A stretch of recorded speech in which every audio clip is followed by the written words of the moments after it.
তোমার সাথে আমার জরুরি কিছু কথা আছে। বলো।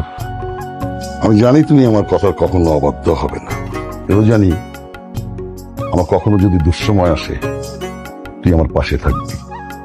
জি। তাই বাবা হিসেবে আজকে তোকে একটা অনুরোধ করতে চাই। জয়ী তোর ভাইকে ভালোবেসে বিশ্বাস করে আমাদের বাড়িতে এসেছে। ও আমাকে, তোর মাকে অসম্ভব রকমের সম্মান করে। ও খুব একা হয়ে গেছে রে, ওই বিষয়গুলি আমি আর নিতে পারছি না। তাই বাবা হিসেবে আমি একটা দায়িত্ব পালন করতে চাই। তুই আমাকে কথা দে, তুই ওকে বিয়ে করবি। কি বুঝছো এইসব? তোমার কি মাথা ঠিক আছে?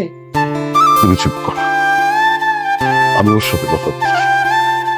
বাবা, উনি আমার ভাইয়ের ওয়াইফ। এইটা তো কখনোই চেঞ্জ হবে না। আমার মাথা থেকে এটা কখনো সরবে না। এটা ইম্পসিবল। সরি বাবা। আমি শুধু তোর কাছে জানতে চাচ্ছি তুই রাজি আছিস কিনা। আমি বললাম তো, মানে তুমি বলো না, মানে এটা ইম্পসিবল, কখনোই সম্ভব না। তাহলে শোন, তুই যদি রাজি না হোস আমি জয়ীকে নিয়ে এই বাড়ি থেকে চলে যাব।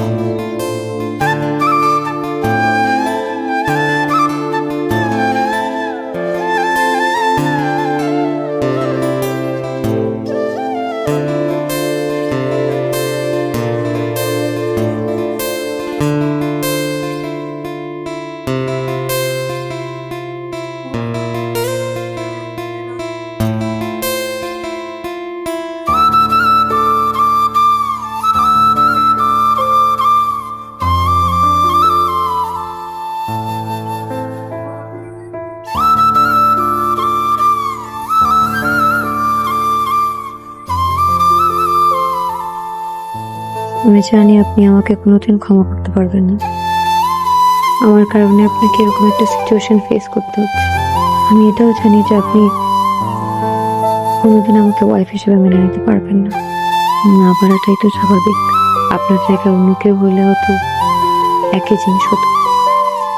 আমি আপনার কাছে কখনো ওয়াইফের মতো আবদার করবো না। আপনি আপনার লাইফ যেভাবে ইচ্ছে সেভাবে সাজাতে পারেন। আপনার যা ইচ্ছা আপনি তাই করতে পারেন। আমার প্রতি আপনার কোনো দায়বদ্ধতা নেই। আমিও সরি। আসলে এমন একটা সিচুয়েশন পুরো পরিবারের উপর থেকে রিসেন্টলি যা গেল, এরপরে আমি আমার বাবার সাথে ফাইট করতে পারিনি। আমি একটা মেয়েকে অনেক ভালোবাসি।